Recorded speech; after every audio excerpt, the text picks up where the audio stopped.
जिल्हा परिषद पंचायत समितीच्या निवडणुका लागलेल्या आहेत.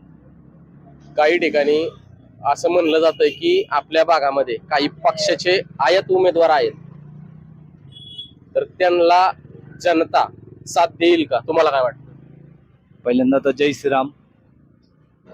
तुमचं असं म्हणणं आहे की आयात उमेदवारांना पक्ष संधी देईल का? मुळात निष्ठावंतांना संधी ही दिली पाहिजे, माझं तर म्हणणं आहे. पहिल्यांदा आयात उमेदवारांचं कसं असतंय, कधी इकडं तर कधी तिकडं. आयात उमेदवार आज बी ह्या पक्षात आहे, कधी त्या पक्षात जातील काय सांगू शकत नाही आपण. त्यामुळे कसं आहे, विकासाच्या मुद्द्यावरती पहिले ती चर्चा झाली पाहिजे. आणि मला तर असं वाटतंय की आता भाजप हाच विकास करू शकतो. आपण पाहतोय की याच्या मागे पण आमदारकीच्या वेळेस एक उमेदवार आला, त्यांनी महिलांना काशी असेल, भरपूर अशी देवस्थानं असतील त्या ठिकाणी त्यांना ट्रिप घेऊन गेले. पण तुम्ही पाहिले की त्यांना म्हणावं इतके महिलांकडनं मतदान झालेले नाही,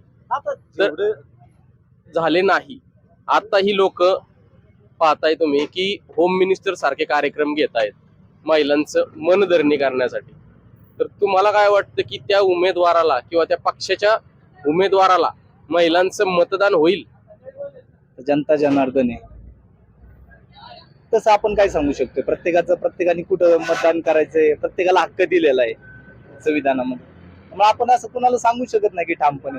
तुम्ही माग म्हणताय की काशी यात्रा वगैरे जे घडवलेलं आहे, आता जे किरणदादा दगडे पाटलांनी जे घडवलंय ते दिलंय, ते लोकांनी ऍक्सेप्ट केलं आणि त्यांना जे मतदान पडलंय ते पण त्यांनी ऍक्सेप्ट केलं.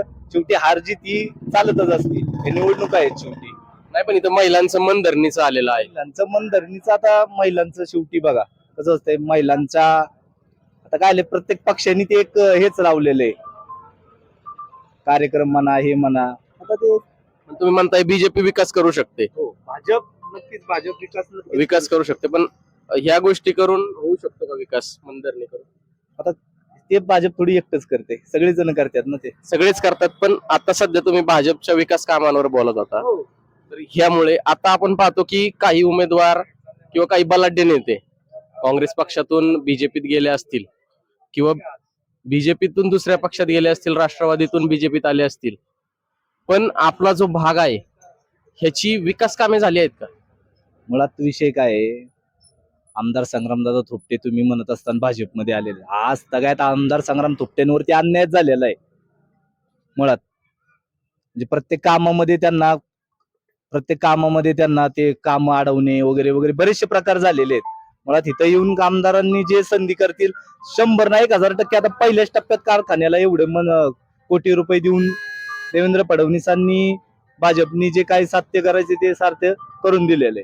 पण मुळात असं माझं म्हणणं आहे की आता जर संग्रामदादा जे भाजपमध्ये आहेत ते 100 नाही 1001% ह्याच्यापेक्षा दुप्पट नाही तिप्पट पटीने विकास करतील. आता आपण पाहतोय की बोरची जी निवडणूक झाली नगरपालिकेची, त्याच्यामध्ये गड आला पण सिंह गेला. तर यावेळेस तुम्हाला काय वाटतंय की बीजेपीचे जिल्हा परिषदेचे उमेदवार हे बोर तालुका असेल, वेल्हा तालुका असेल, त्यातून किती निवडून येऊ शकतात? भोर वेल्हा मुळशी राजगड, ज्याला आपण आता वेल्हा हे राजगड म्हणलं जातं. बोरवेल्ला राजगड मुळशी हे जे 3 मतदारसंघांचे जे आता पंचायत समिती जिल्हा परिषद, ते 1001% संग्राम थोपटे त्याच्यावरती बाजी मारणारच आहेत. तुम्ही नगरपालिकेचं म्हणत असाल तर असा काही खूप मोठा पराभव नाहीये गड आला सिंह गेला. एक साधारण तर थोड्याशा फरकांनी तर आपला हे नगराध्यक्ष गेलेला आहे. पण एवढा मोठा तर बाकीची तर सत्ता आलेलीच आहे ना. उपनगराध्यक्ष आहे, बाकीचं तुम्ही म्हणत असताल एवढे मोठे सगळे नगरसेवक तर आलेलेच आहेत ना. एक 3-4 नगरसेवकांचं ठीक आहे ना, लय मोठ्या थोडी फरकांनी हे गेलेले. जास्त फरकांचं मतदान असतं तर ठीक आहे बाबा, मग म्हणता येतं की बाबा नाही संग्राम थोपटेंना वगैरे किंवा भाजपला लोकांनी डावललं. पण नाही, असं नाही. भाजपला बऱ्यापैकी आता भाजपला म्हणजे सगळीकडे भाजपच, फक्त भाजपच. आता नसरापूर वेळू हा जो गट आहे या ठिकाणी ओबीसीचे आरक्षण लागलेले आहे. तर जो बीजेपी पक्ष असेल, राष्ट्रवादी असेल किंवा दुसरा कुठला पक्ष असेल, हा खऱ्या ओबीसीला त्या ठिकाणी तिकीट देऊ शकतो का? आता बघा, प्रत्येकाचं शेवटी पक्ष श्रेष्ठी जे ठरवतील त्याच्यावरतीच सगळ्यांना मान्य करावं लागतं. पण आता जर वेळू नसरापूरच्या गटामध्ये जर तुम्ही विचार केला तर नसरापूर हे गाव खूप मोठं आहे. माझं असं म्हणणं आहे की आमच्या नसरापूर गावामधनं एक ओबीसीचा जो नेता किंवा जो चेहरा आहे हा जिल्हा परिषदसाठी पाठवावा ही खूप इच्छा आहे मनापासून, भले तो कोणत्याही पक्षाचा का असाना, पण तो आमच्या नसरापूर गणातनं आम्हाला एक संधी द्यावी. इथून माग पण नसरापूरकरांना भरपूर संध्या झालेल्या आहेत. हा त्यावेळेस आता जी तरुण पिढी जी सक्रिय आहे त्यावेळेस पण ती तरुण पिढी सक्रिय होती, पण त्यावेळेस सोशल मीडिया नव्हते, त्या बऱ्याचशा गोष्टी नव्हत्या. पण आता जी तरुण पिढी सक्रिय आहे राजकारणामध्ये ती 100 ना 1000% नसरापूरचा उमेदवार निवडून आणू शकते. तुम्हाला काय वाटतं, वेळू नसरापूर जो गटगण आहे याच्यामध्ये बीजेपी कोणते कोणते स्ट्रॉंग चेहरे देऊ शकते की जे निवडून येऊ शकतात? आता ते पक्षश्रेष्ठींकडे आहे, आम्ही नाही ना सांगू शकत. पक्षश्रेष्ठींचं नाही, मी जनतेच्या मनातलं जनमत विचारतोय की तुमच्या मनामध्ये असा ठाम उमेदवार जो विकासावर बोलू शकतो, विकास करू शकतो, असा उमेदवार जनतेच्या निदर्शनात आहे का? तर जनतेच्या निदर्शनास असा कोण अजून तरी चेहरा अजून त्यांनी कोणी दिलेलाच नाहीये ना चेहरा. अजून ज्यावेळेस भाजप चेहरा देईल त्यावेळेस मग तुम्ही पाहताय की इच्छुक उमेदवार भाजपचे, हा. जो मग पंचायत समितीचा असेल, जिल्हा परिषदचा असेल, हे गाव दौरे करतायत निवडणुकीच्या आधीपासून आणि निवडणूक चालू झाल्यापासून पण. याच्यामध्ये तुम्हाला चेहरा कुठला चांगला वाटतो?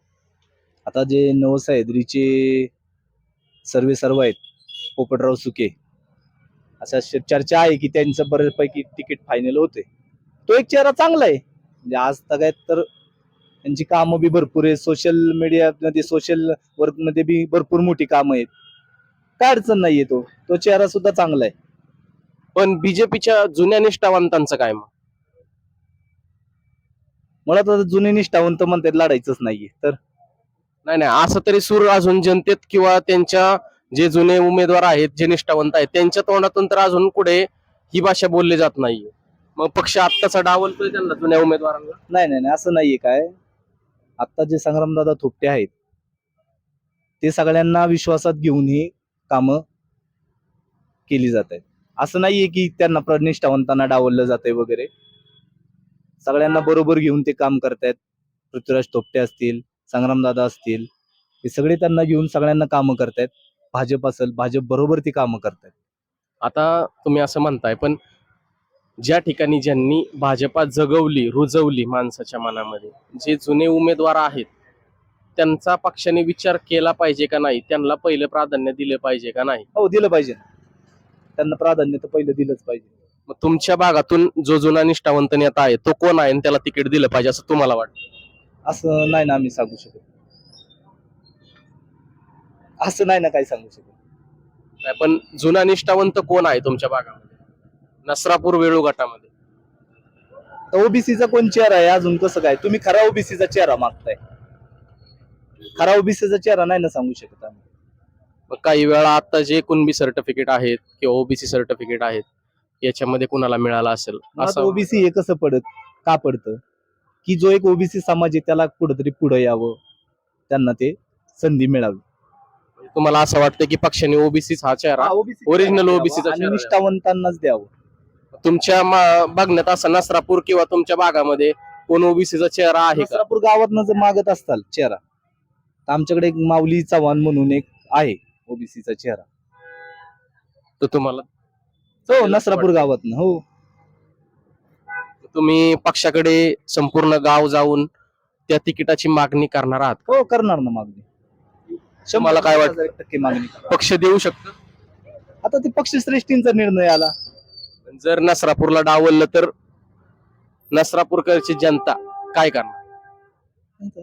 नसरापूरची जनता ही मुळात पहिल्यापासून संग्रामदादा थोपटेंच्या पाठीमागं, त्यांच्याच पाठीमागं राहणार. पण डावललं तर पक्षांनी डावललं तर आता कसं होतंय, विकासाच्या कामावरती पण बऱ्याचशा गोष्टी आहेत. आता प्रत्येकाला संधी देणं हे पक्षश्रेष्ठींचं काम आहे. आता जे काय ठरवतील ते सगळे निर्णय पक्षश्रेष्ठींकडेच आहे.